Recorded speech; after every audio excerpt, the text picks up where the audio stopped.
ايوه، لا انا شفت الحاجات دي في الافلام بس ما تخيلتش ان دي حاجه حقيقيه. فيلم كوداك، الكاميرا القديمه. انت عارف طلعت موضه تاني دلوقتي، الولاد بقوا عاجباهم الفكره. انا صورت بيها شويه وانا صغير. هو كان في مش الشريط ده كبير، عامله زي عجله الجبنه كده بتوع فرنسا، اتحط بقى في بتاع الكاميرا اللي هي كانت، عارف الايموجي الكاميرا اللي هو انت دوختني، انا دخت. ولازم ناخد بالنا جدا ونظبط الصوره، مش هنضيع صور. هما كانوا 24 باين، 36 صوره بقى، وتقعد ان الرحله كلها تخلص في 36 صوره ايا كانوا رايحين فين. البتاع ده بيتحط في الكاميرا من ورا، وبنشد بقى الطرف ده كده ونقفل الباب عشان ما يتحرقش. الشريط ده كان بيتحط بقى في بتاع بتعمل كده دي مفرمه لحمه يا معلم. ايوه ويطلع لك الصوره بروجيكتور كده. ده فيلم سينما يعني.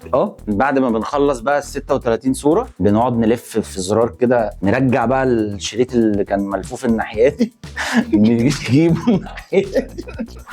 قصه صعبه يعني قد كده، وبيبقى عليه فيلم سينما. لا ما هو انا قلت فيلم السينما الكبير، بس ده بتاع صور عادي. مش عارف بقى انت بتوصل للصور دي، انسى، ما اقدرش اقول. ونروح نحمضه عند كوداك، نتقل اسبوع، يخش هو بقى يحمض الصوره، فناخدها نلاقيها اصلا ايه، اوت اوف فوكس.